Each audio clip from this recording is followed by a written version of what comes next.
where the hope of the European dream becomes reality. For those fleeing war, there is safety of sorts, but not the sanctuary they'd sought. For those fleeing poverty, there is money, but it's not theirs. They've journeyed for years. Iran, Turkey, Greece, Albania, Montenegro, Bosnia, Croatia, Slovenia, to Italy, to France. To find they are the travellers Europe does not want. But they've not come this far to be deterred, and so they journey on, convinced the dream Italy didn't provide may lie on French soil or beyond. This is one of the main routes into France. They jump over the wall behind me and walk along the high-speed rail line for hours in the hope that French police don't apprehend them on the way. They're used to death being at their heel, but compared to the perils of the boats, the trains don't bring fear. But they do die on these tracks, their journey at an end far before its destination. The moon is friend and enemy. The light aids their passage, but it highlights their presence to the French police who seek to repel them. This 23-year-old from Darfur told me he walked 90 miles along the tracks before being detained and sent back to Ventimiglia. In the station, those who leave without goodbyes hope to avoid welcome. It's a 10-minute ride into France.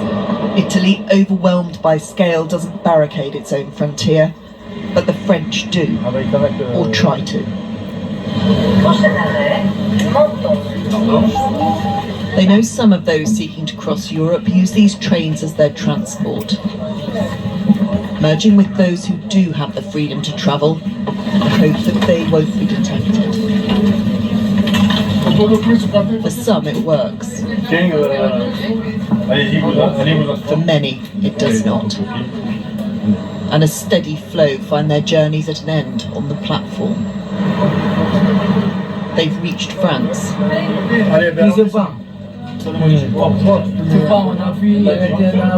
But not for long. For some, there is still the hope that evasion will provide escape. A hope to outrun those who seek them in the quest to keep pushing on through Europe.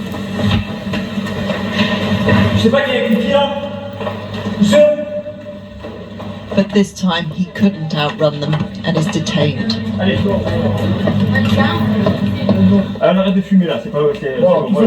The new clothes and shoes many buy to blend in have not worked. For all those gathered on the platform,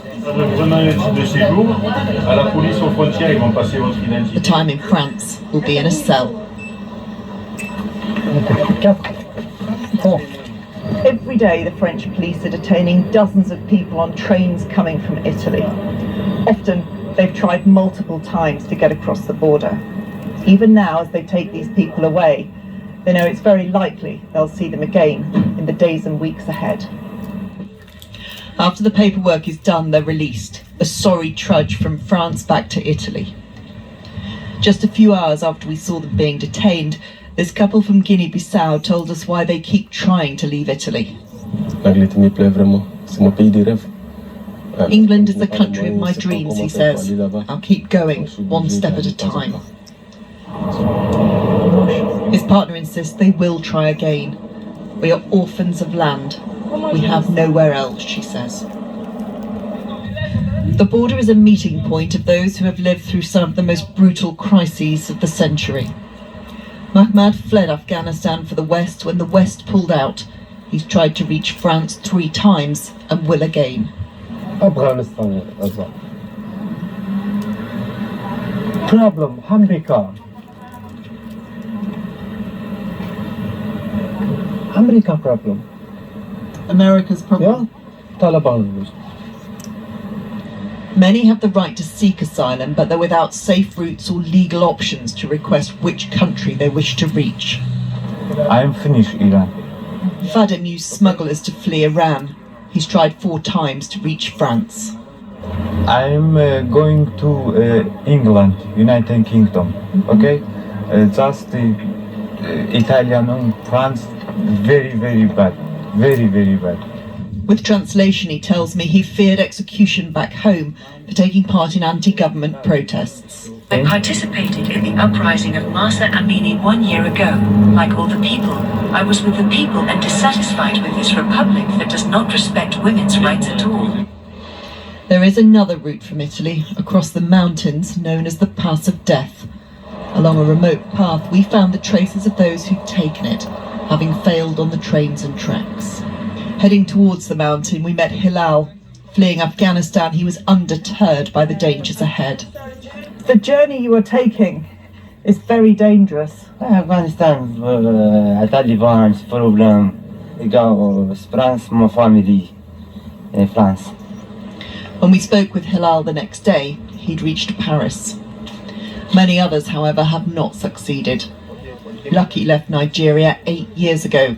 He's been unable to get to France and now regrets ever leaving home. Would you tell people in Nigeria not to come to Italy? Yeah.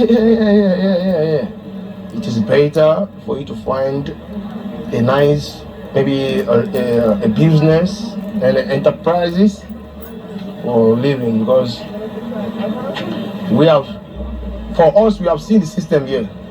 It's really different. And yet many more will follow. The harsh reality of the European dream only becoming clear on arrival.